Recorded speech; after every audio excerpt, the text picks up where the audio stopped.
Now there's a new game. Us old players are gone.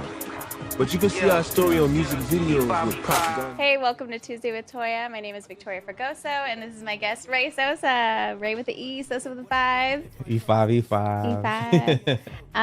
You were actually my very first guest. Yes. A year and a half ago. Damn, that was a long time ago. It was so long ago. Yeah. It feels like years, but it's only been a year and a half, which is kind of cool and crazy to think about, like how we've both grown and both been doing our own thing. So it's really cool to reconnect and talk about your new project coming out. So what made me your first guest? I just really loved your lyrics. Dope. Yeah. Okay. So I loved your music. Tacoma Freestyle was like the very first song that I heard, and I really connected with it, and I was like, I really want to pick his brain on like what you were thinking and how you came up with the song and all that stuff. And then my husband had the idea that I should do this podcast, and then it just kind of like worked out together. So I was like, okay, well. Yeah. And then I asked you, and you said, yeah, that sounds fun. I mean, you've grown so much. Like, Thanks. I try to catch it every week, and when I do, I mean, you find like amazing artists, and I'm just happy to be a part of it. And every time I come on, you're always sure to be like, this was my first guest, and I just feel so proud. And speaking of that, like, and I feel like now in this setting and how we've decided to do this and do like a face-to-face interview, it's like celebratory, and that's why we got champagne. Oh, show. So I'm gonna open this while you start your interview. Let's do it. Cool.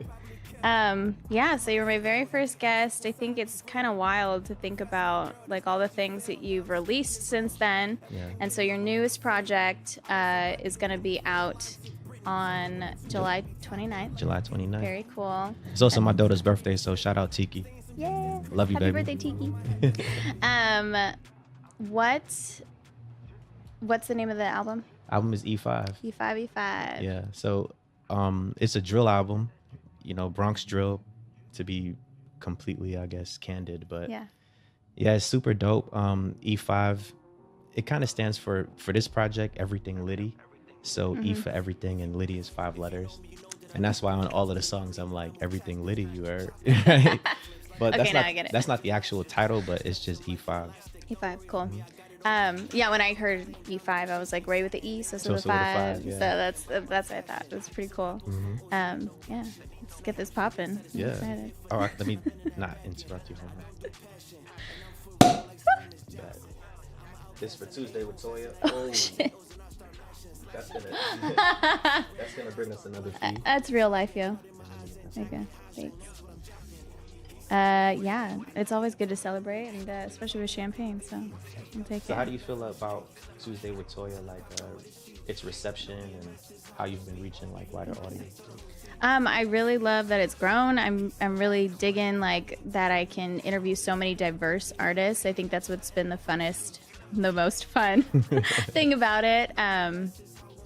Just the range of artists and where they're at too. I think everybody has like their own thing going on and their own thing that they're focusing on, just in terms of like how they're approaching their music and how they want it to be part of their lives.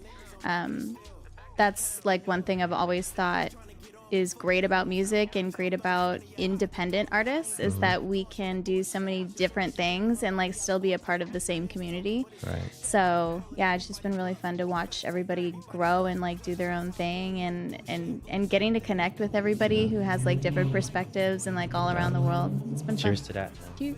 So from the first episode to I don't even know how many episodes you have now. This would be my 37th, I think. Sheesh. And your first time live. And first time live. In person. Yep. Cheers. Yeah, that's right. This is my first very like live in-person interview, which is wild to me as well. Yeah. But just like I think it was really great. Like there's still COVID, so just the fact that like that didn't stop independent artists and that didn't stop me from trying to do something with my music. So, so what have you been up to besides writing a whole new EP? Yeah, focused on life, work. Yeah. Still educating myself because I feel like that's the only way I can get my kids to go to school. Say, look, Dad did it. You got to do it too. Setting a good example. Yeah, just being a family man for the most part. But, just working on this project. Like, it took months to make, but as soon as I came to Tizzy with the concept and the idea, he took onto it very quickly. This was the first time that we actually recorded the whole project in Tizzy studio together. Wow. Because normally I would record at my studio at home and, you know, send him the lyrics. But, you know, COVID is not over, but it's slowed down. So every time that we've met, you know, we've recorded a song that went on a project. And that's something that I'm proud of, because sometimes it takes artists to record a ton of songs and then they'll pick the ones they want. Yeah. These were all the songs we recorded. So every time That's we went dope. to the studio, it was very intentful, and we recorded what we recorded. That's super dope. Late nights, a lot of Brugal, Yeah. a couple Eddies. Dope. We made it happen. That's awesome. And with this release, this is your second release of the year, because you had a release back in February. Yes, Ray. And then before that was the Before Concourse that album. Was Concourse, yeah. Is that right? Okay. Probably cool. a single in between there. That's right. I don't really. Oh, I think I did Get to the Bag with Fitted Santana. Shout out Fitted. Yeah. Yeah. That's great. And with this new release, I mean, why did you come back to drill? So when I released Ray, I was expecting Enough to be the biggest song on there, but the one that I got the most attention for was You Know the Drill. Wow. And the story of that song is wild because Tizzy produced the song, but he didn't get to mix and master it. Okay. You know, so I recorded it in my home studio. I sent it to Tizzy. Tizzy actually didn't like it at first. Not of me to put him under the bus, but that's my guy. And I think we were just busy with life. So we couldn't give it the attention that we wanted. So I kind of just got it mixed elsewhere, and it just never really sat right, you know? So, but You Know the Drill still got a lot of attention. And I was like, man, people like this. And this was before I started realizing the rise of Bronx drill and how much attention they've been getting. So, you know, at one time I just went on, I think, my Instagram story or something, and I was like, hey, you guys want a drill album? And I just put like a poll, and I think like 100 people said yes. Wow. So I was just like, it's good enough. I just needed one person to say yes, because I wanted to do it. Yes. But just having, you know, people just saying like, yeah, they wanted to hear drill, you know, and now we had something to reference, because Concourse was our attempt of creating our own Bronx drill, because both Tizzy and I are from the Bronx, New York, and we're both from the Concourse area. Wow. And we just happened to be in this place at the same time. So we kind of feel like, It's wild. you know, it was meant to be for us to meet, and we just became like the dynamic duo, you know? That's pretty dope. But yeah, so I dropped Ray. You know the drill did pretty well, and I got a good, you know, reply from my poll, and I was like, all right, let's go drill. I spoke to Tizzy about it. He agreed, and it was history from there. That's awesome. And that's really great that you involve like your audience with like decisions like that, because I mean, I remember talking to you on our first episode, and you told me like that's if it's even if it's just for one person, that's like one person that's really into your music. So like you got to take what their feedback is and go with it. Can you explain a little bit about what drill music is for people who don't know that type? I'm not like a drill connoisseur, but I know it. You know, it's been big in the UK, and Chicago probably started it back in maybe before 2012, like with Chief Keef and them cats. Like they had that Chicago drill. It's mostly, you know, cats, you know, from urban areas, like you know, from the hood. Like me personally, I'm from the Bronx, but these guys from Chicago, Old Block, and all them, and they're just pretty much telling their hood stories, man. And there's a lot of passion, there's a lot of aggression. And it's just, you know, most of these kids are young, and they're just dealing with life in the inner city. And this is just a result of it. So they're talking to, you know, it's violent for a sense, and it's just them telling their stories. And it just gains so much attention because, you know, violence just attracts attention. Yeah. Yeah, it can go, violence goes viral. I mean, there's just something about it that, you know, people don't want to see it essentially, but they can't also look away. And so when I first heard Concourse, I was like, well, this is a different vibe that I hadn't heard from you before. Right. And that's what got me into like researching a little bit about drill. And yeah, the themes of like violence, aggression, just like darker themes, right? But they're still telling a story. I mean, this is real life. Right. And that's what makes it so appealing, is that what they're talking about is actually what's going on. Like they got feet to the ground, and they're talking about what's really going on, which it works. It's like a gift and a curse because it draws a huge audience and now people are just tuned in. Yeah. But it also draws in, you know, like the police and the people who are actually going to use these lyrics against you one day, which I think is complete bullshit. Like, I don't think an artist's lyrics should be used against them, because it's art ultimately. So there's a lot of times when, you know, you just you have this picture, you paint this picture, or you might be writing a story about your environment. Doesn't necessarily mean that you did it. Right. Like Kendrick Lamar is notorious for speaking these stories from where he comes from, you know, Compton, and not actually growing up being a part of it. He's just was watching from his windowsill and seeing it for himself. So being such a great storyteller, being able to relay that message, you know what I mean? Yeah. But ultimately, drill is that, and it's also the beat and how, you know, that thing knocks. And that's what I love the most about it. It's easy to rap to, and, you know, you can just, it's just fun, ultimately.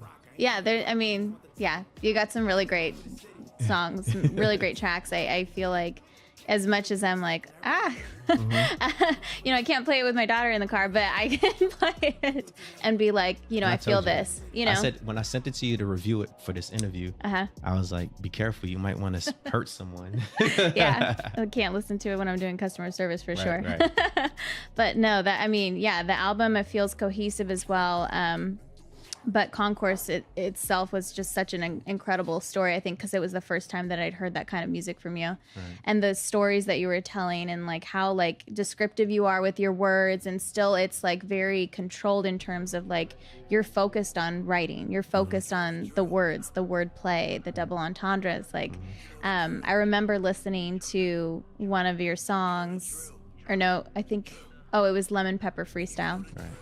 And the lyric was that's the sound of, they hear the sound of violence when I'm at their necks. Right. But I couldn't understand what you were saying. And so I asked you about it. And you were like, well, I did it because it was like violence or violins. Right. And they kind of sounded the same. Right. And just that imagery of like a bow against somebody's neck. Yeah, it's just like wild. So I really have always appreciated that about your music, where you have the descriptions and you're painting a picture with your words, which when we're talking about artists creating art, like you're painting a picture with your words. I mean, yeah, I wouldn't expect like music to be in nonfiction, right? It's not, it's always interpretive in some sort of sense. So it's pretty interesting. And that's why I think I decided to kind of write that way, because I've been rapping for a pretty long time, but then I started to realize that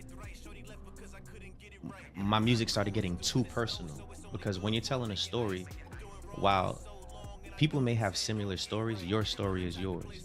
So early on, I was pretty much writing about my real life. And then while it might be cool to some people, some others might not really relate. So I started trying to find a way to write that I can say something and mean something very surfaced, but also means something a little deeper. And that way I can cater to both audiences, people who are gonna really interpret what I'm saying, and those who just listen to music for face value. So I wanted to try and find a way to please both audiences. And that's why these entendres have been really helpful for me, to being able to relay my message that way. That's cool. Yeah, I mean, because you're growing as a writer too. I mean, you're trying different things. It's like for a producer or a mixer or anybody who's involved in music, I mean, you have your tools, right? But you're always going to want to be working on those tools and getting better and finding new ways to use it too. I think that's what's so great about being a musician or an artist in general, is like you have all these great tools that you're, you know, cultivating and learning and growing, and then just that moment when you find how you can use it in a new way. Right. So for you, using all of your writing skills and putting it towards drill music, which is just a little bit of a different approach. But still sneaking some gems in there. Yeah. So that's the challenge that I decided to take when I decided to, I think when I started to rap again and take it seriously, I said, all right, this time I'm all in.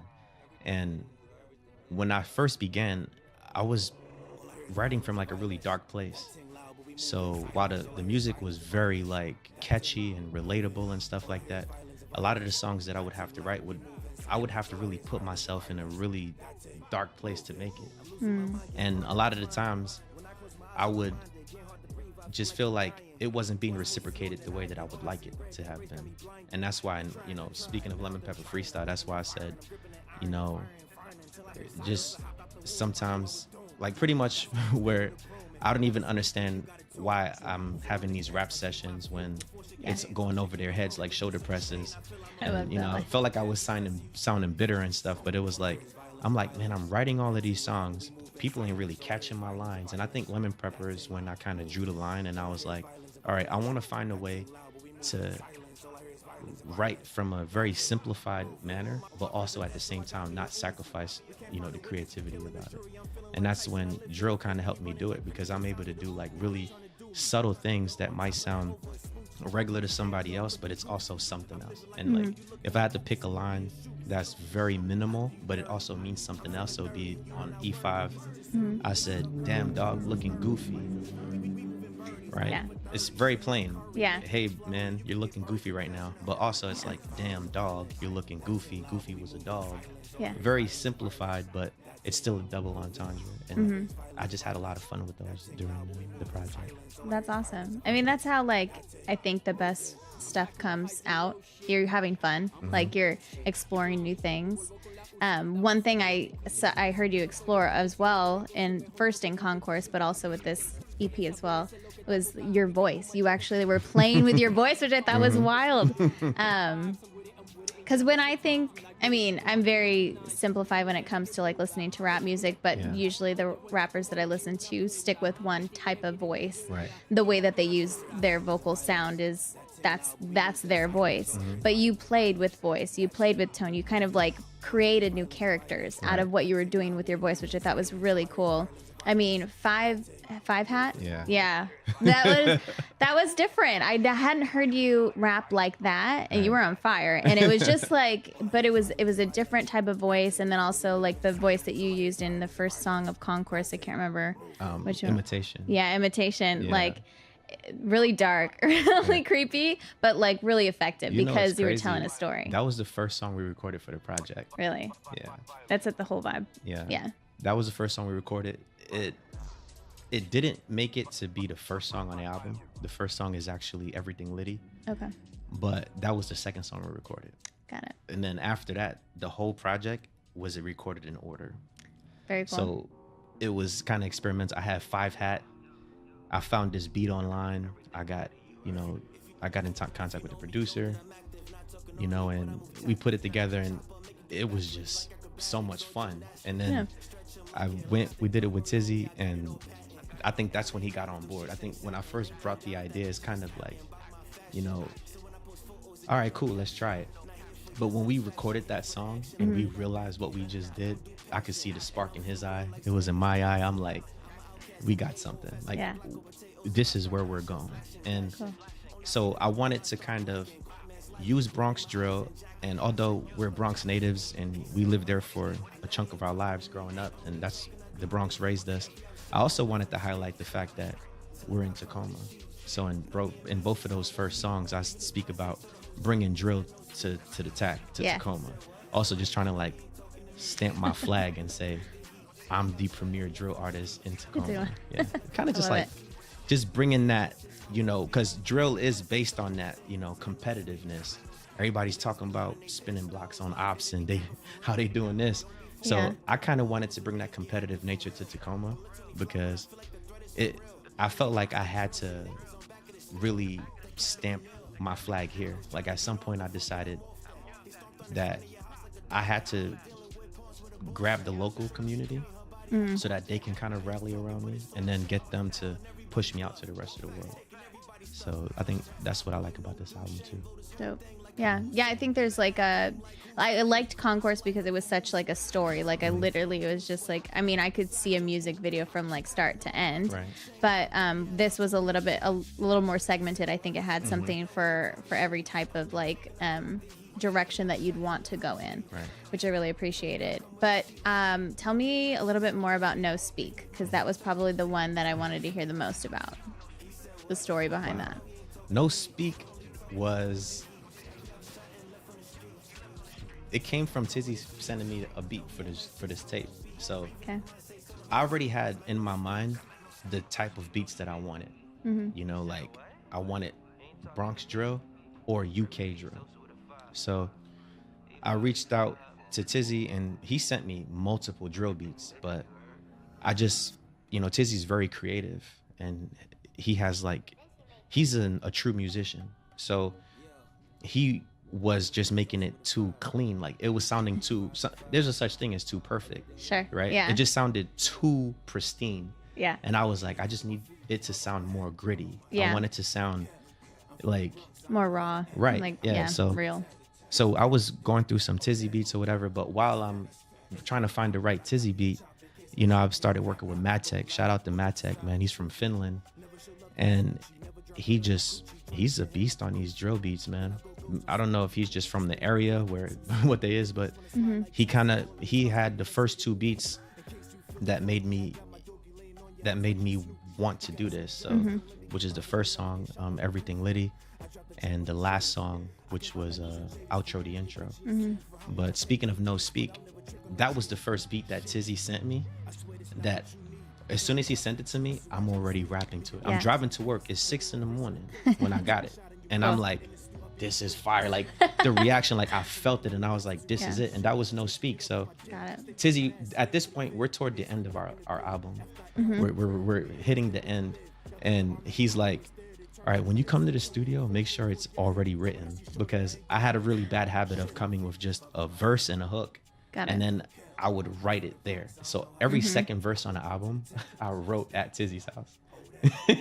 And he's just like, you know, it's just like time consuming and stuff like that. But I like that we did it because it ends up being a better verse, you know? So yeah, it was the first one that Tizzy sent me. But this time I went to his house, I only had a verse and I had somewhat of a hook. He named the beat No Speak. As a challenge, I like to usually take the name of the beat that the producer gave it, right? So excuse me, a producer named the beat, I would try to make a song and keep the name, because I feel like when they created it, they actually had that feeling. Like vision? Yeah. So violins also, violins and violence. Okay. The name of the beat was Violins. Okay. And I was like, okay, I hear the violins, but I also hear violence. Yeah. And then it just snapped. But we'll talk about that later. So I get to Tizzy studio, we're recording, and we do the first verse, and then we start going into the hook. And I gave him this idea because I'm like, I want to kind of like, I've been killing myself rapping deep because I was rasping my voice. And he's like, bro, I can do that with a plugin. And I'm like, no, because I want it to feel like authentic, genuine. Yeah. So if I give you a raw vocal and then you add your little spice, it's going to be even crazier, you know? So I was coughing my lungs out during some of these sessions. Wow. But with this one, I was like, I want to use my regular voice. Give yourself a break. Yeah, so I decided to use my regular voice and then on the hook, go a little higher. He said, what? Right? Like play around with it. And he was like, you need to say No Speak. And I'm like, I just kind of felt like it was a challenge because I was actually going to name it like Active or something like that. Because in the first verse, when I say, if you know me, you know that I'm active. And then in the second verse, I'm like, don't be fooled by the dimples. Yeah. I get active for real. So it was, I was thinking of naming it something like that, but he kind of pressed it has to be No Speak. So we kind of like impromptu created the hook. And then when it was at the end, he was like, yeah, that's dope. And we just kind of just went through the whole song. Yeah. Yeah. But No Speak was special because it was the first beat that Tizzy sent me that for this album. Cause obviously he produces most of my stuff. Right. But this was the beat that I actually worked because he sent me a few. And I was just like, I'm not sure. And sometimes you don't know how to critique your friends. Sure, yeah. Or just saying like it's not the vibe, or at least I'm not feeling the vibe it's right it's now. Not for this right here. Like this is a dope ass beat, but it's not for what I hear for this project. Yeah. So with this project also, I've been like, if you listen to the beats and how they transition, they all transition very well. Like with whether if you know they're ending with strings and starting with strings, or you know, I chose the beats to kind of come in a certain way so that it doesn't feel too far off. I wanted it to really blend together. Yes, because I think now that you're saying that, what I did notice is the music, like it transitioned really well. it flowed really well from song to song to song, but the vibe was definitely different, and like the voices that you used were different, so that and the topics that you talked about were different, so that kind of switched it up and made it like every song feel fresh, right? But yeah, with No Speak, the way that you ask those questions and you go up on the question and then you put that hook in there and you get, it's just like, So I really liked the way that you did that, because everything feels intentional is what I mean. Like everything feels like it's for a purpose. You're not just like, it was just like, what? Like what? Like, why did you do this? Right. No, it feels really intentional. Even the clutter in the background. So we did like a lot of like weird hype ad-libs. Cool. To fill in the vocals. And when I first heard it, it kind of sounded like cringy, but I started to understand, like the more I listened to the song. And I had told Tizzy one time, I'm sorry to tell the story, Tiz, but I was like, I think this is the only skip on my album. And he looked at me like he wanted to smack me in the face. He was like, why didn't he? He said, what? No, the one I produce? Oh my God. I was like, and then he played it on the big monitors in the studio. And I was like, my bad, man. You're right. This is fire. Yeah. Sometimes you have to listen to a song twice, right? Like to really get what it's about. But that's, sometimes that's what it is. Not everything is going to hook you right away, but sometimes I feel like that's what's magical about certain tracks is like the more that you listen to it, the more it grows on you and the more meaning you can get from it, which is what I love listening to your stuff, because I don't always understand every single lyric right the first time. And going back and listening to it again, I'm like, whoa. So that's why, this is important, or that's why he did this. So that's what I really liked about this whole EP. How many, so Kenny did ad-libs on this album too, or no? No, this is all me. What? Yeah. Wild. Yeah, you really played with your voice then, because everything was just sounding like so like, wow. Yeah. Oh my gosh. Okay, that's pretty cool. Yeah, no, you did. There's just, you sounded different on a lot of the tracks that I, just hadn't heard you use at like those tones before, I guess. So yeah, pretty cool. Yeah, it was great. Yeah. So No Speak was the one that stood out to you? Yes. Yeah, just I think because, you know me, I'm like a lyrics-based artist, so I really try to listen to the lyrics, and that was probably the one that I still felt drawn to, but probably understood the least. And so that's why I wanted to ask about it, because I also like my little play with like a UK accent. Yeah, that's fun. But that's cool. That's cool because you're playing with something new, but you're also like trying to like pay homage to like where you're getting, the beats from and things. And I think that, like I said before, like everything that you're doing is intentional, which is what I really liked about your previous work, is that everything has some sort of vision or intention behind it. So I see the intention behind, or at least like, there's a reason why you're doing this the way that you're doing this. Every release feels intentional. The way that the album covers, super dope. Once again, hat off to Tizzy. Yeah. And I've been shooting with your photographer, with your guy, Mill. Shout out to Paul. Yeah, Paul Morgan. Shout out. Like I've been shooting with him just because he's just passionate. Yeah. So, he shot the Ray cover. And he shot the E5 cover. Yes. And he edited it. That's right. And I remember. It's like I'll let you talk. I'm sorry. No, it's fine. I'm just so excited about it. No, yeah. They're just such dope shots. I remember Paul telling me that, he was like, man, every artist, or every person like wants to go shoot at the, near the Glass Museum. And I just was like, crap, like what, like I can't keep doing these same shots over and over, but you came up with such good ideas to like make it fresh and make it your own. Probably like the Bronx perspective, like yeah, or something. But I already had it pre-planned, so cool. A lot of the stuff that I come with, like I think I'm like a good idea fairy, but I just don't have like the know-how or the expertise. So sometimes I even try to talk to Tizzy like, this is what I see, and why we mesh so well is because he's able to take my vision and actually he has the skills to do what I'm hearing or seeing. And then working with Paul, it was the same thing. I had this idea of, I just wanted to be hanging off of a bridge. I wanted to hang off of a bridge and just kind of, I just thought that, so many people have just been, pushed to the ledge, and I wanted to make it feel like, I didn't want it to make it feel like as if I was at my wit's end or trying to harm myself. It's just kind of like what most people will tiptoe around and be scared of. I'm sitting there and I'm at peace because, you kind of really get to center yourself. And it's like you look down and it's like, this can be the end. So do I want my life to be down there or up here?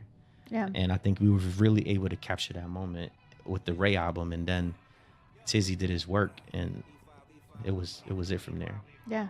No, it's just like, it's really cool to see how everything is coming together, because I've seen things in like stages and heard things before, like they haven't been mastered or things like that, and it's just gets better and better. It just gets better and better. So that's really cool. So in terms of visuals, now that we're talking about that, you've been working on filming something for... Yeah, we finally invested in our own equipment, and we've just decided to try to just take it to the next level. That's what we've been trying to do the whole time. We've been trying to, we're independent, so we're spending our own money. We're putting in the late night hours, time away from family, and but we decided that it was pretty hard, and we kind of came to that realization when we were supposed to shoot, and our videographer kind of like bailed on us in the last minute, and it was an opportunity for like some really great shots that we weren't going to have again for a very long time, because when you're releasing a project, everything is about timing. Yeah. So at that moment, I spoke to Tiz, and he was like, look, we just gonna have to get our own stuff. And I was like, all right. We met up, we got all of the stuff, and then we instantly just started getting to work. So we've shot a visual that we're actually gonna premiere at the end of this interview. Dope. For the people. So exciting. You better stay tuned and watch this to the end, because we got a little dope video for y'all. That's super cool. But yeah, isn't that crazy how, like, as an independent artist, I mean, one thing you just got to know is, like, the only person you can really depend on is yourself, like, 100%. And then at the end of the day, too, like, nobody cares more about your music than you. So taking that ownership and being like, I believe in myself this much that I'm going to be doing all of this work, because this is how important it is to me.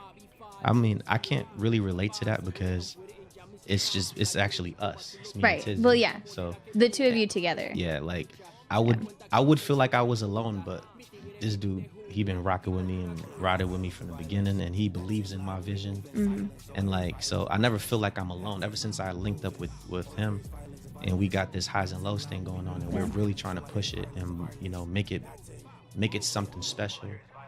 I've just never felt alone after that. If there's anybody that, whenever I feel like nobody understands, I just holler at my guy, and he sees the picture. You know what I mean? That's dope.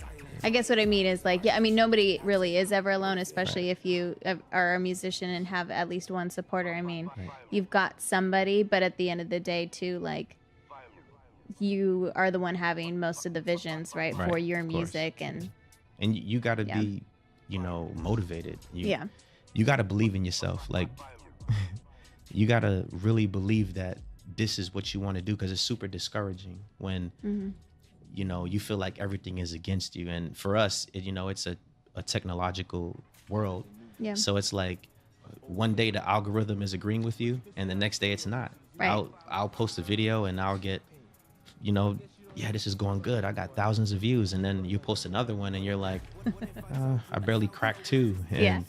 But it's all just playing the game and just not giving up and believing in your craft, and finding your niche, being as authentic as possible, and just sticking to it. And during those moments where you feel like super insecure, just thinking about why you started to do it in the first place. That's what's kind of helped me push through, because through this journey of like coming back to music, especially being a lot older than I was from when I started, you kind of feel like, man, this is a young man's game. But I'm like, well, I'm kind of ahead of the game, because I got my 10,000 hours out the way a long time ago. So now I'm ultimately experimenting while people are really just trying to find themselves. That's a really great point that you're making, because a lot of the times I think, I mean, who really ever has it figured out, right? But at the same time, like, you've gone through so much and you've challenged yourself, and you're still trying things out, but you ultimately know who you are as an artist. And so it's just a matter of trying a way to communicate that and get other people to see. But I mean, at the same time, like, that person that you were is so proud of you, like, for what you've done now and who you are. And what you've achieved and accomplished, I'm sure. I don't know if you, I mean, did you ever think that you would do all of these things when you were that young? No, when you were first starting out? Well, when I first started, I thought I was going to be famous super fast, and like I was a little too confident, but then, you know, reality just hits you. You start, like, I started having children at a young age. I got married at a young age. So, you know, and then I joined the military, which took me away from my craft. So at the moment I started to take, you know, the military seriously, I started to, you know, stray away from music. But, you know, me getting back into music towards the end of my military career, it gave me an outlet. It was like therapeutic, because I was kind of thinking like, this is all I know. Like, how am I gonna, you know, start life all over again? You know, you start really questioning yourself and thinking about things. So me having music as an outlet, it was like my form of therapy, and me being able to just put that energy into something, you know, better. Yeah. That's dope. How does it feel to release this project right now? I feel like it's a relief, because I got into this phase where I felt like I was in like a sad place, you know, and, you know, I was being able to make something that's kind of angry. I think the music it feels angry, but at the same time it's not. But just being able to be aggressive and just kind of, you know, it was therapeutic. It's like, you know, when you're upset or you're sad, just punching a punching bag, right? So making this kind of music, it just gave me like, I was able to just release all of the tension and what I was feeling inside. So I said earlier how my music was kind of like, or I was feeling sad and in a dark place, and this was me combating myself out of it. It was, you know, channeling that sadness and, you know, turning it into anger, which is what we do. You know, like being young men from these inner cities, you know, we're not supposed to be vulnerable. Like, we're not, you know, if as a young boy, if I fell and tripped and I hurt my knee, you know, they're telling you like, don't cry, you're a boy, you know, you're a man, you're supposed to, you know, dust it off, you know, and we're told like we're not supposed to show emotion. So we don't want to look weak, so we learn how to channel our sadness and turn it into anger, and that's when we start acting out. And I think essentially that's what brought us Bronx Drill, and you see how that's, you know, affecting the community. Kids are hurting each other, kids are going to jail, kids are, you know, writing themselves out in their own music, essentially, just because they're trying to prove that they're not weak, they're not soft. So this was just my way of, you know, taking the opportunity to really just clear my mind and get all of that anger and frustration out, and then I can get back to, you know, writing and recording like normal with all of the frustration gone now. You really think that's gonna happen though? I think so, because, you know, I had plans earlier this year when I dropped Ray. Okay. My next album was supposed to be Sosa and then go into Concourse 2. But I was just in this place where I had to essentially get all of this frustration out so I can start being creative again. You know? So while it took me to be creative to create this album, it felt like an interlude. And that's why ultimately I named it E5. So, one thing I did want to ask you is, how is it to, like, you know, put together your own merch line? Because for me, the 5 hat was just, it was kind of iconic. Right? You know, that you brought that up. It was like 5 hat, that's dope. Yeah. So yeah, tell me a little bit about that. The 5 hat, I don't know how I came up with the idea. Actually, I kind of do, but it's like I knew I wanted to make a new merch line this year when I was releasing the Ray album, and I'm like, I want to make something different. Like, I have my logo and I love my logo, but I want something else to identify myself with. So initially I started playing with the E5 and everything like that.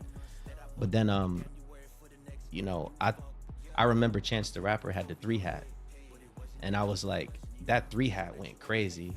And I don't wear, you know, like flat brims, I wear dad hats. So I was like, it'd be super sick if I just got like a sick ass 5, you know, and put it on a hat. And I remember the first time I pitched it to like my inner group, they was like, this is it. And when I released the line, it did so well. Like, everybody loved the 5 line. So, and then that was like my crown at that point. Yeah. Anytime you see me, I'm rocking my 5 hat, and I got 5 hats for my friends, and you know, people buying them, and I'm like, yeah, we're gonna take this to the next level. I just love the 5 hat. They got the 5 in the front, the Sosa logo on the back, and it just felt like a statement. You know what I mean?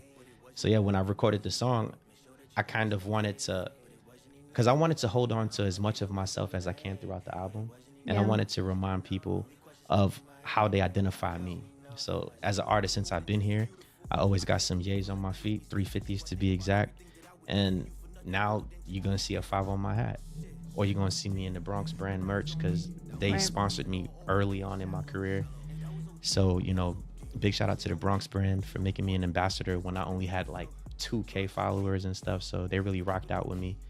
And so I'm, most of the time you're going to see me, I'm going to be in Bronx brand, or I'm going to be in some yays or my 5 hat. And I kind of wanted it to be like, you know, when you see these things, you think about me.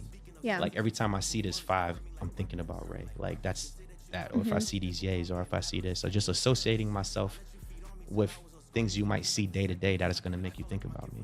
That's dope. Because it's all about building your brand, especially as an artist these days. What I think is really interesting is your logo. Every time I went to the grocery store wearing the sweatshirt or the hat, everybody was like, what's that? Like, what, that logo's dope. Like, where did you get that? I just thought it was funny. Yeah. I mean, maybe I didn't go anywhere but the grocery store for a while, so that was it. But yeah, just like a dope design from Tizzy, right? Yeah. Tizzy's, I think we're going to have to bring Tizzy in at some point, because we've spoken his name so much that we got to show the world who the mastermind is. I love it. But 5 hat. Yeah. 5 hat is so dope. It's so dope. I just love how hype it is. It's the perfect BPM. The beat is just contagious. And then like the wordplay on that song, like what I was able to do is what I wanted to do. I wanted to show these drill rappers, and I'm not beefing with nobody, but I wanted to show them that there's another way to drill, and that you don't have to absorb yourself on spinning the block, killing people, smoking people, doing this, doing that. I come from that same place. A lot of the stuff that they saying, like my life growing up was very hectic.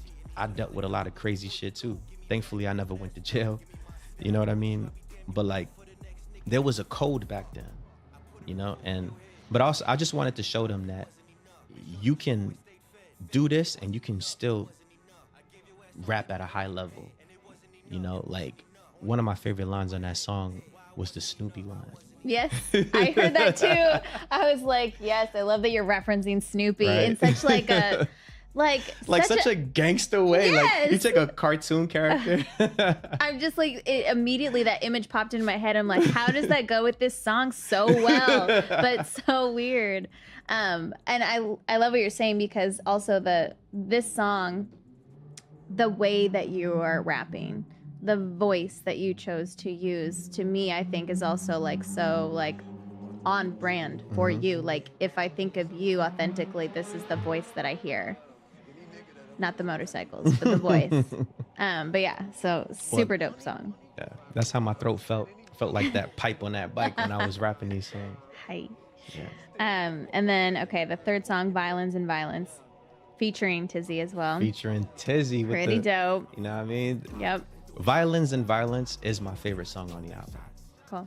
It's the song that I probably took the most time with, but it's the song that came to me the fastest. And when I got to this point of the album, I said, all right, I've already overextended myself to show them what I can do on a drill beat with, you know, everything Liddy and 5 hat. I wanted to show them like, you can rap on these beats and you can really get your shit off. But Violins and Violence, I said, all right, I want to show them that you can drill in a way where you can still be personal. And remember what I said earlier is like, we're taught that we shouldn't be sad or vulnerable. So I was like, watch me say some vulnerable shit on this drill beat and watch that shit be fire. Yeah. Like you could still tap in and say, you know, what's going on with you and how you feel. And you know, like, I feel like I'm dying, you know, like, and just, it kind of felt like, where you get to that breaking point you know, and that's what I felt like with violins and violence. And then with the hook, you know, it was probably more inspired by like UK drill, where it's just kind of like more straight at you and like less congested, at least in my opinion of, you know, from what I see it. So I simplified it to a point to where I wanted to make it super catchy.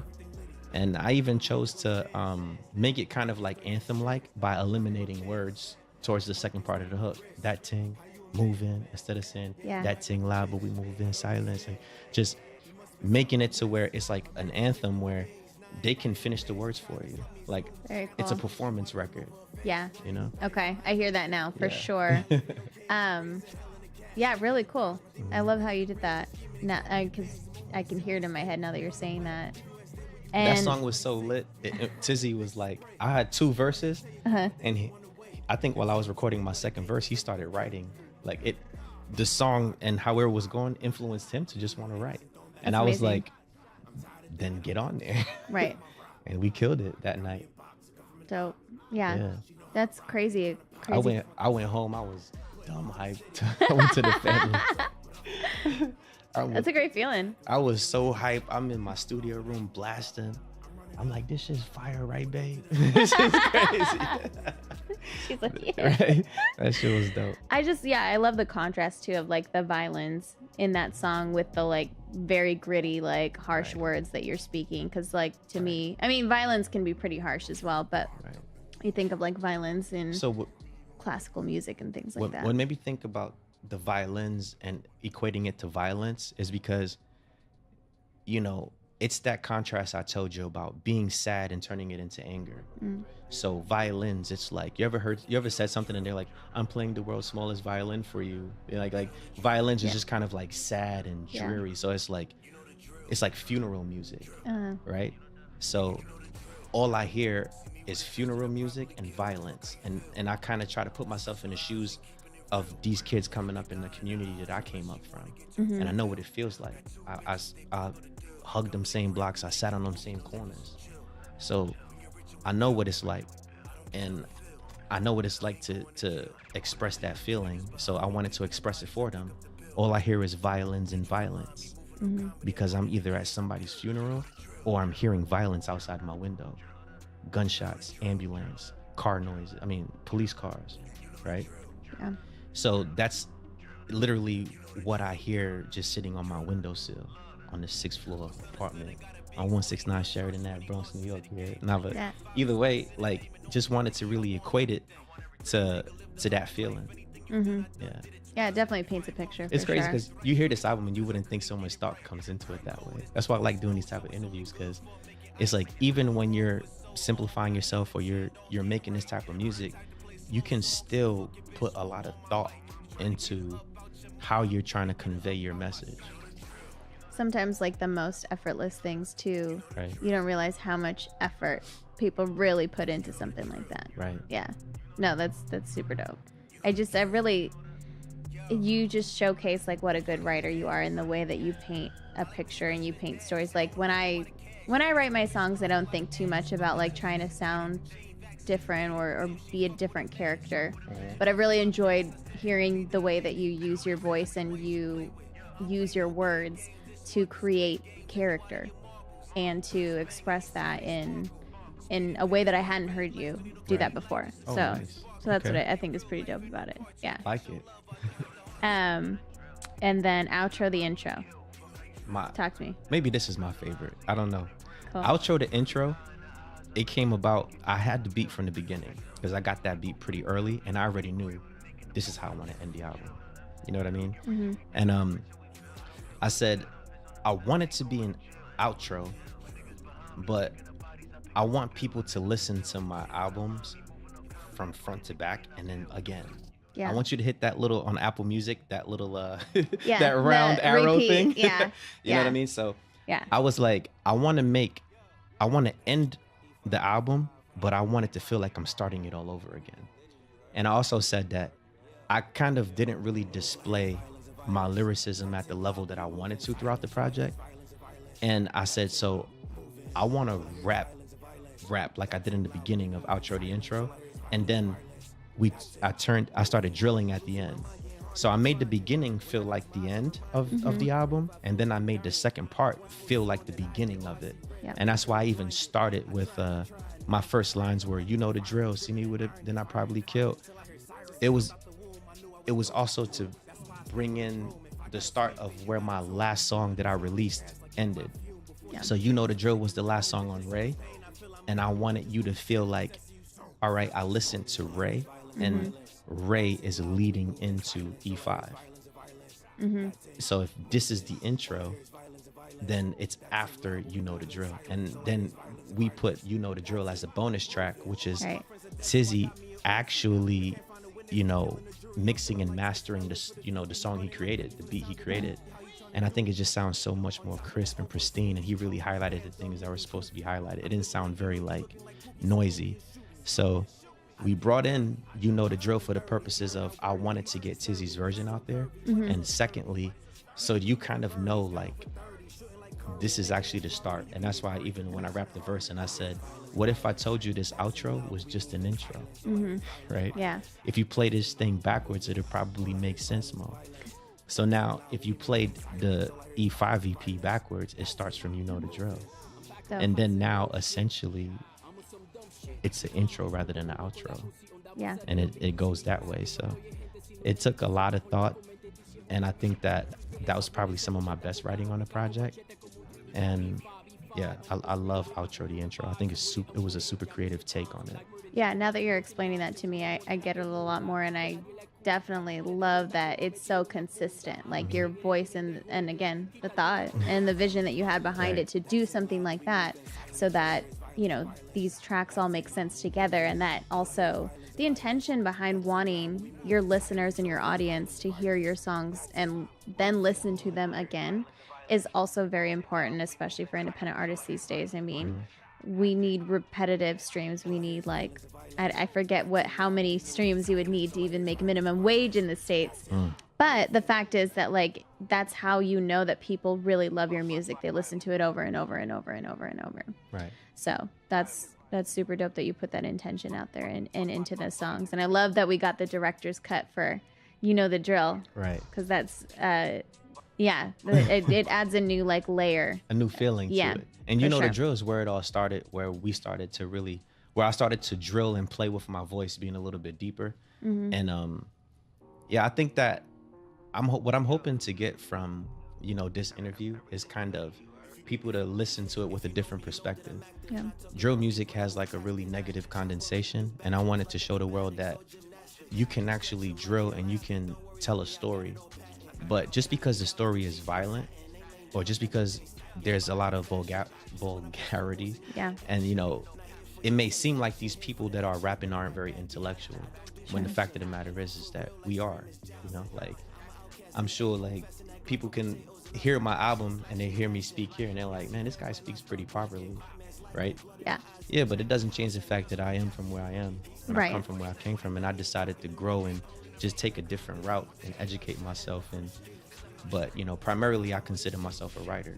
I write and I like to tell stories, and I like to be as authentic as possible. I don't want to tell your story, I want to tell my story. And if I do tell your story, I want to make it your story. And that's actually what I'm trying to do next. I'm not going to put too much sauce on it. Okay. But my next goal is to actually write from other people's perspectives. Very cool. Yeah. That definitely sounds all I'm really trying to do is just challenge myself. Yeah. You know what I mean? Dope. Do you want to bring Tizzy on here? Yeah. Tizzy, you ready? Want to talk? Want to chat? Well, Tizzy, thank you so much for being willing to come from behind the camera and be on camera. Yeah. I know it's probably not like your favorite place to be. Dime. So, yeah, thanks for joining us, and thanks for helping us with, I mean, you do so much, and every time that you do another thing that I didn't know you could do, but obviously it's like, yeah, I roll my eyes at myself, like, of course you can do this. You know, he's Tizzy. But tell me what it was first like to meet Ray. Man, Ray reached out to me on Instagram. It's like the weirdest interaction, because he was asking me, I don't remember exactly what you asked me, but he told me like, your own base? And I was like, oh shit, he's a soldier. it was like gonna be a first. He's like, so Wow. he came by, you know, and we just vibe because he was loving one of the beats that I made, and he was trying to like. At first, you had like a J. Cole beat on top of it, right? Right. Yeah, and you wrote to it. Right. But then I show him another beat, and he was like, you know what, this may go with it. Right. So we just like put it together, and that was our first song. And from there, it just worked. And the craziest thing is that we talking, right? And I'm starting to notice the accent. I was like, he's from the New York, right? So he asked, "You're from the Bronx?" Yo, yeah, from the Bronx. Oh shit! It's just like this was meant to be. Right. For real. You guys are both Libras, both in the Bronx. Yeah. Just both in the military when you guys met. That's just so wild. Yeah. I found him with a hashtag search because I finally got to the point where I had just recorded Tacoma Freestyle. That's why it's like the worst mix song that I ever released because I just did it myself on some. Can you remix it, Tizzy? I could. You would just have to send me the stems. That's my favorite song of Really? all time. Just because it's the first song that I heard from you. Yeah. And it's Tacoma. Tacoma Freestyle. I definitely want to was hear in a my Tizzy bag. take. I just think it sounds so raw the way that it is. It does. No, there's nothing wrong with it. Right. No, yeah, okay. Yeah. Sorry, I'm just getting hyped. Yeah. Okay. Yeah, So- we could try that. I Good recorded idea. Tacoma Freestyle. One of my uncles was pressuring me to start rapping again. And he was like, yeah, you got to do it. And I'm like, you know what? And then at this point, I needed an outlet. I had a few songs written that I wanted to record. So I started hashtagging, trying to find like local studios. And he started popping up. And I started following him. But I was following him for a while before I reached out because it's kind of like an ego thing, pride thing. And kind of fill people out like, what is he doing? But he was very active. And I saw like, you know, he had like a dope vibe to him. So I had reached out and I'm like, look, I'm looking for a studio to record at, blah, blah, blah. So I was really just looking to record. But then I meet him and he's like, he sends me his beat page and I'm like, oh, he's a producer too. So then, you know, my first time in the studio, we go and on the first time we recorded Simon Says. Simon Says, yeah. No way. First time we met. That was our first song. That's amazing. Yeah. That's a great song. Thank Yeah. you. You guys really killed that one. What was it like to work on this production for E5 compared to previous projects? So this was a new experience for me because I don't come from that environment of the drill genre. You feel me? Like it was something that I was trying with Concourse, but I kind of wanted to make my own sound.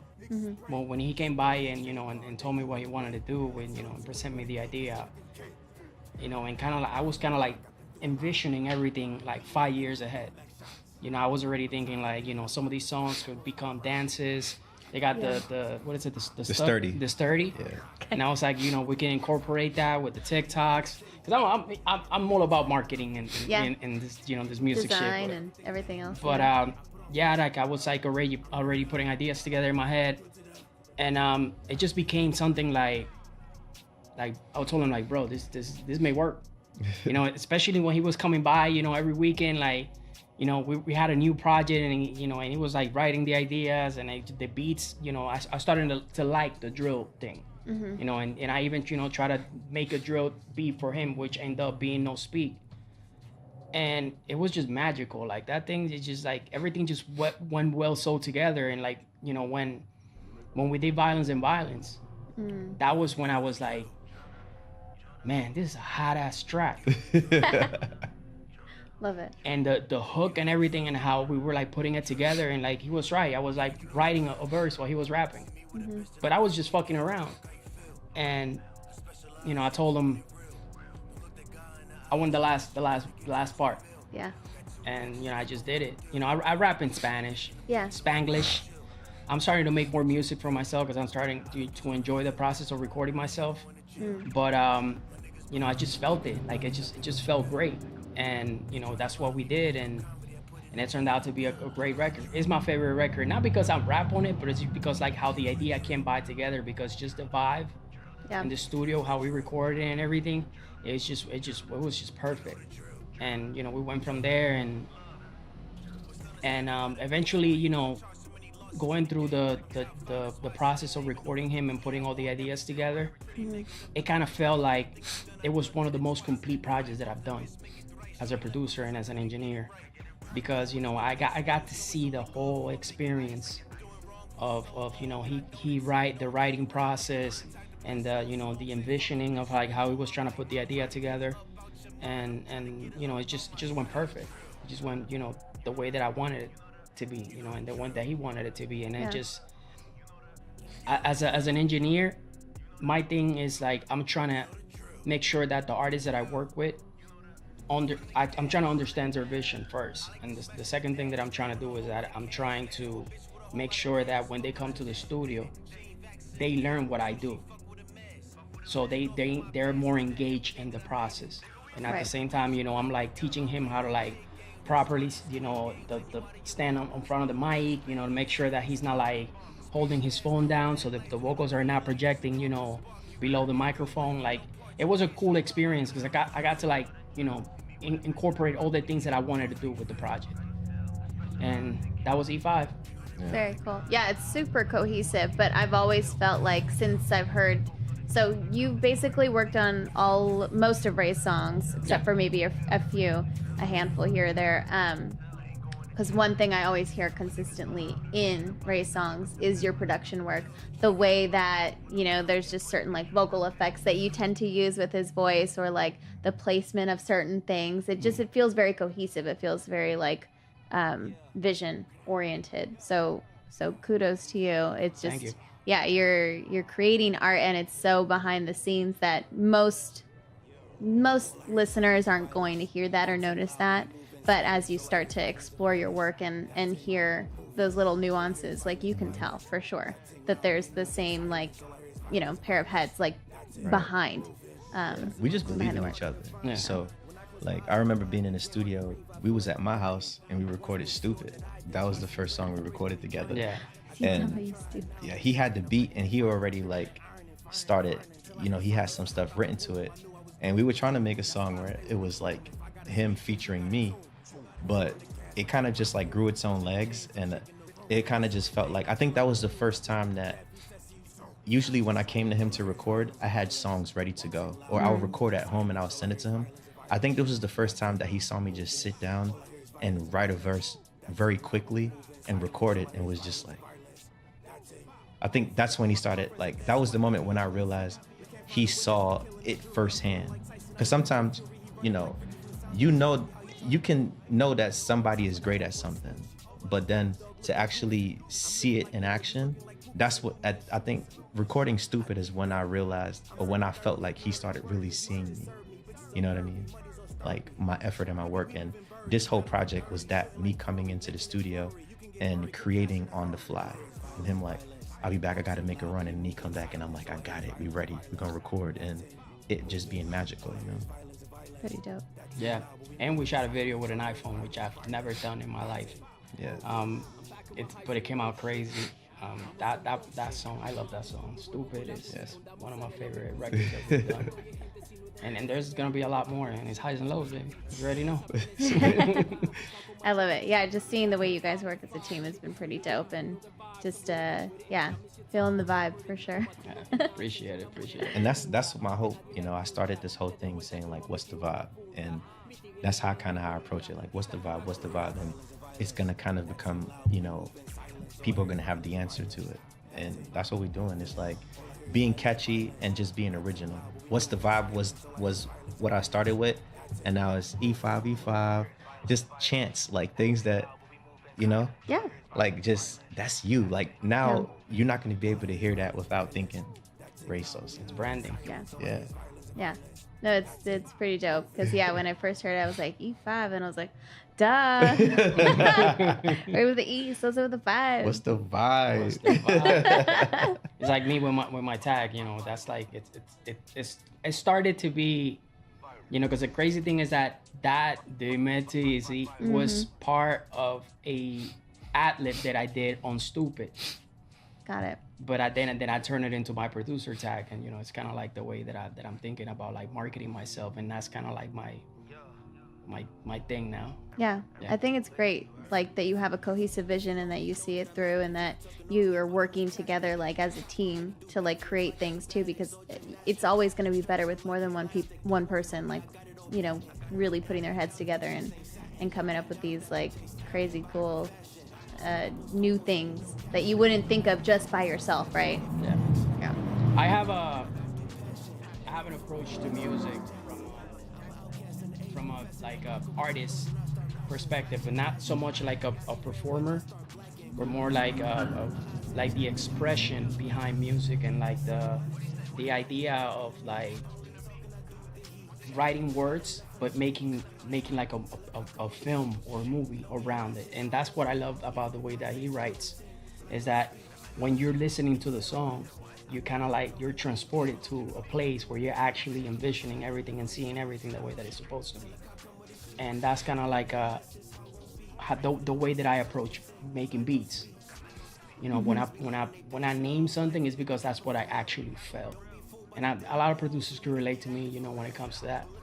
You know, like they usually, you know, put weird names on it, but excuse me, I think that what we're doing right now, and the ideas that we're putting together, is gonna bring a lot of attention here, and you know, in the Tacoma area, and a lot of the things, you know, a lot of the places that have you know, they have this hip hop community, because that's something that I see in the future, is collaborating with a lot of the people that are out there.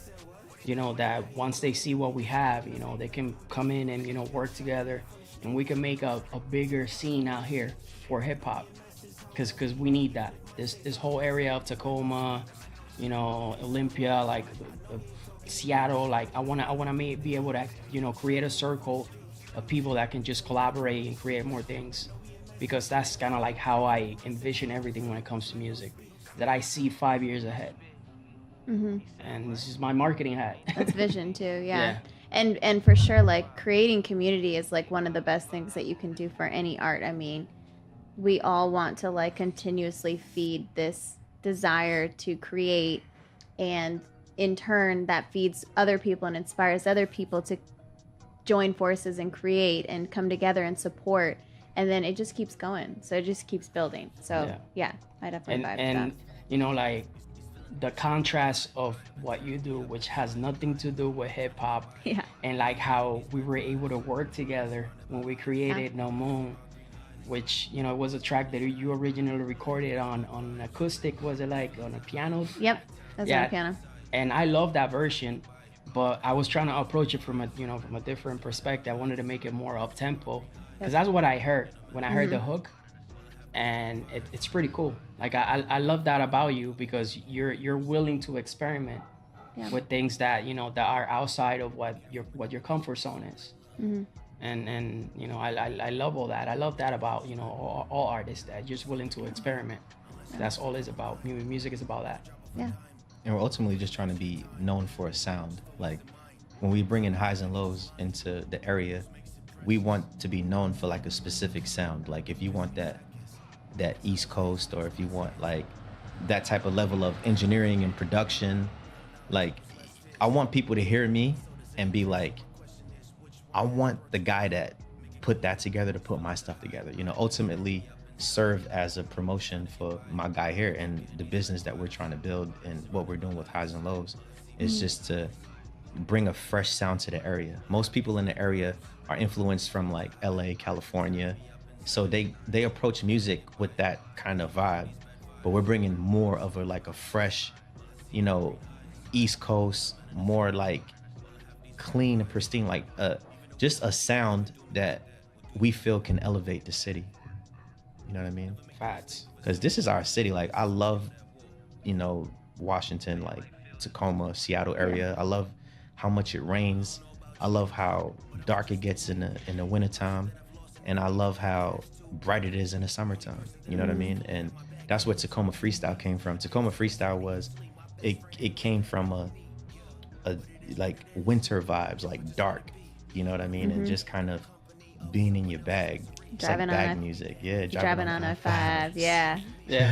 And it's crazy because when we did Lemon Pepper Freestyle, I kind of wanted to end it when I shot that video. I kind of wanted to end it with something that connected us to the scene, you know, the area around here. And it was cool that, you know, I wasn't, you know, thinking about all these shots that I wanted to do when we were shooting the video at night, and I told him like, yo, stand by, you know, the college area and like walk around, and we saw this like Black Lives Matter sign. I was like, yo, stand right here. This looks perfect. Just really incorporate the like, city into it's the like music. walking around like that little statue that's like by the train thing. Yeah. It's like all that, you know, it's kind of like paying respect and kind of like, you know, paying homage to the city. Pay homage to the city.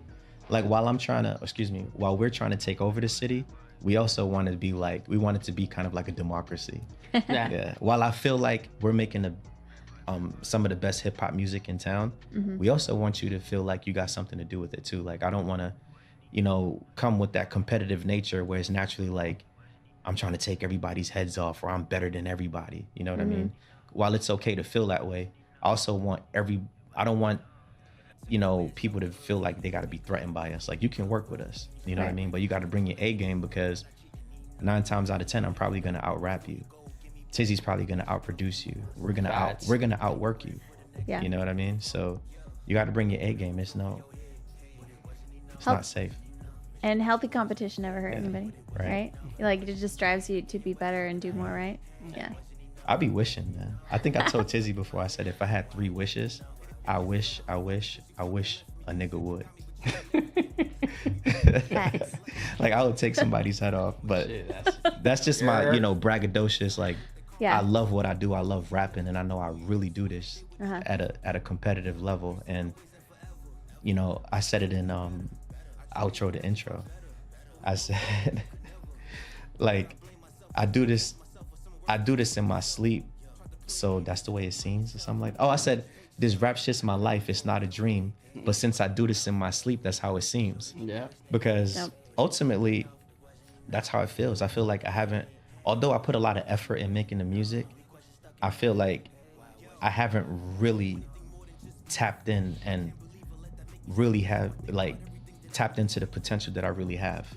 You know, I think that until there's a song in my head that I'll have to record, and until I find it and until I hear it, I'm not gonna stop, you know. But there's gonna be a day when I finally record that song, or I put out this project that really identifies me and who I am, and at that moment I'll be able to give it up. Hopefully I'm not, you know, middle-aged man by then, but you know, but at this moment I feel like I'm just getting started, and we're just getting started, and you can see the grays in our beard, him more than me, but you know, shit, I'm gonna do this till like I'm 100. Like, I'll get to 100, I'll be in front of Pro Tools, you know. There's no reason you can't. Yeah. Right. As long as my ears work.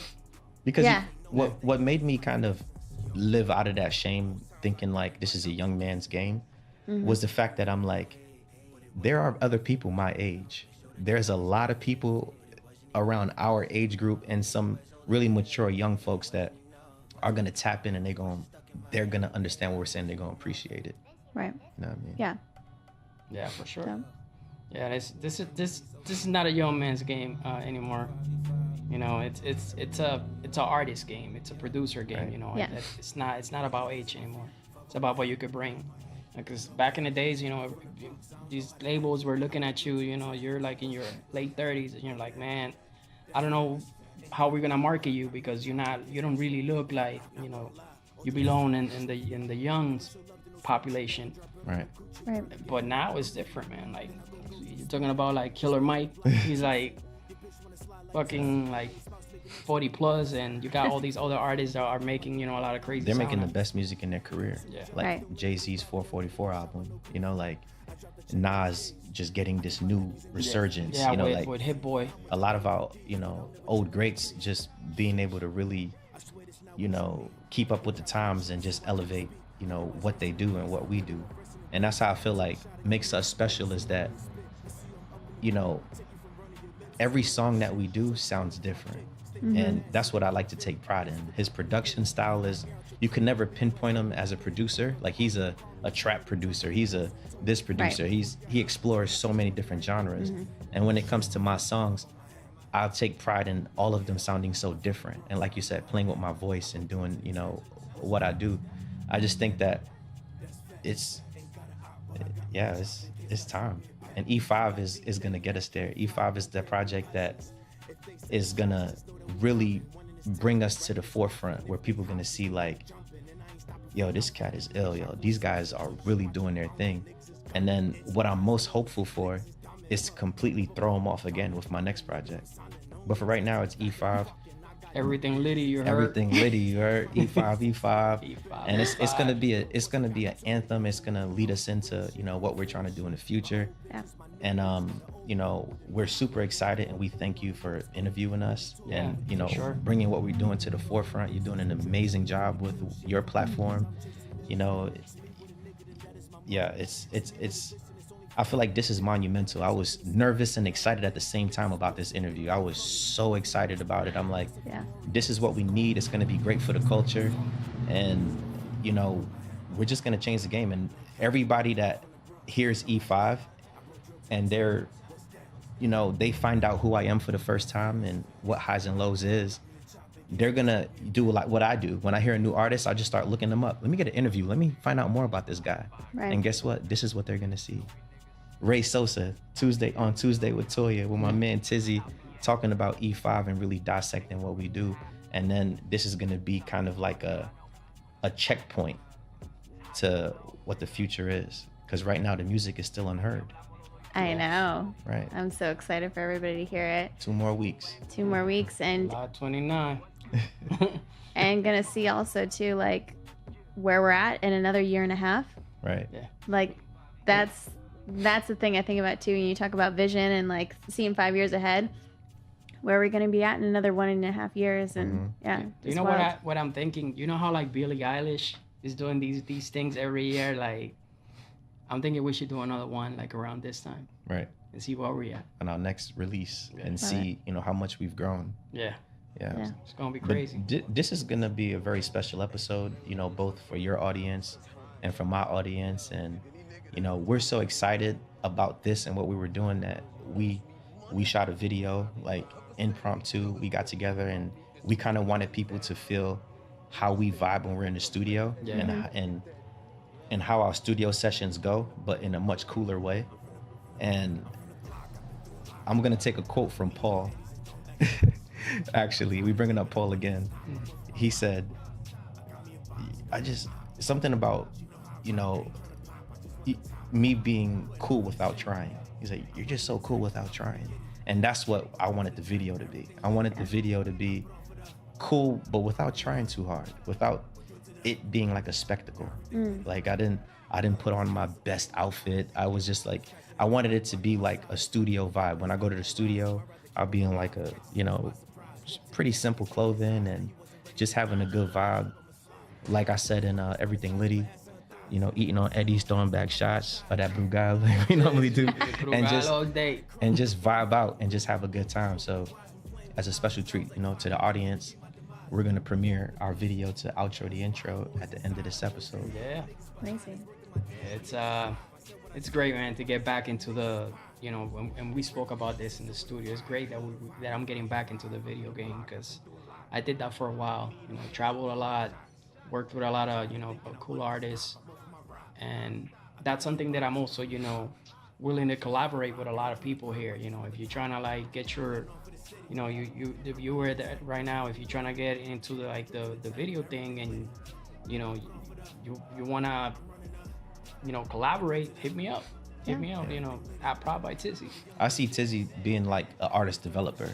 I see him taking everything that he does and able to kind of build up artists. So I encourage, even though I'm kind of stingy with Tizzy because I feel like this is my producer, my engineer. You know what I mean? Like I do. But I'm willing to share him with you guys. You know, but y'all gotta, you know. Thanks, Ray. Yeah. Nice. I'm willing to share him with the world. But yeah, man, like I see Tizzy really helping people develop, and he's a one-stop shop. I can make you a beat, I can mix and master it, I can help you learn how to record properly and perform properly, and at the end I can shoot your video for you. So sounds like there's some highs and lows packages coming for up and coming artists. So if you're in the Tacoma area, or forget it, if you're in Washington period and you're looking for some artist development and you need a one-stop shop, just come to Highs and Lows. We'll take care of you. Love it. Yep. Yeah. Well, with that being said, I can't wait to show the audience your visual for outro the intro. Yeah. And without further ado. First off, is Ray with an E, Sosa with a 5. What's the fucking vibe? E5, E5. Yeah. It's outro to intro. It's an outro. Is it an intro? It's both of them. So tune into the video. Produced, edited, directed, shot. Everything by Tizzy. And me just putting words on things. Yep. So y'all tune in. Y'all run this video up. And y'all like, comment, share. Y'all get the world involved with E5. It's a movement. It's highs and lows, you heard? E5, E5. Everything litty, you heard? Now there's a new game. Us old players are gone. But you can see our story on music videos with prop guns and fake champagne. I guess you don't have to be somebody no more. I guess you just front like you're somebody you ain't. What if I told you this outro was just the intro? If you play this shit backwards, it'll probably make sense more. I live life hanging from the ledge, it's killing me not to let go. If I die, fuck it, I've been dead inside from the get-go. There ain't no love inside me, just broken promises and potential. So pay me how you want, I'm just here to provide the stencil. Stay inside the lines you can't read between or I'll cause a scene. Don't make me send your ass to your Elohim, not that I mean. This rap shit my life. No, it's not a dream, but since I do this in my sleep, that's how it seems. Done did a lot of dirt, but hands are clean. I done threw stones and hit my hand at a lot of things. Be coolin' for the gram, but I'm way different behind the scenes. Don't play with the kid unless you wanna see childish things. No Gambino, that Bambino, go buy the Bing. It's not a thing, we buy a lot of bling, cause somehow we just gotta shine. I lost my mind, but that's something I ain't in a rush to find. Been looking for love this whole time, just to learn it's blind. Been looking for her this whole time, just to learn she mine. Been on the dash this whole time, so you know she fine. I'm on overload, overtime. I ain't stopping till my money Oprah high. Never copping please for some lower time. I guess I see you on the other side, cause I'd rather be on that side than the other side. You know the drill, see me with a bitch and I probably kill. I'm honestly ill, every ounce that's inside of me real. But if you ask my girl, that's not how she feel. Now I'm just keeping it real. Everything litty all over the city. I done so Bobby to Whitney, fed a line to Britney, turned Willie to a hippie. Top boy like you get me? I'm too sturdy to trip me. Stay in some yays that's crispy. 5 on my hat that's drippy. I'm too sturdy to trip me. Trip me, trip me, trip me. Stay in some yays that's crispy. Crispy, crispy. 5 on my hat that's drippy. Drippy, drippy. And this was the best episode I've had yet for Tuesday with Toya. Thanks again to you both for being here. Thanks for having us. Yeah, Thank you. And I'll be back in 1 week for another episode. Catch you next Tuesday.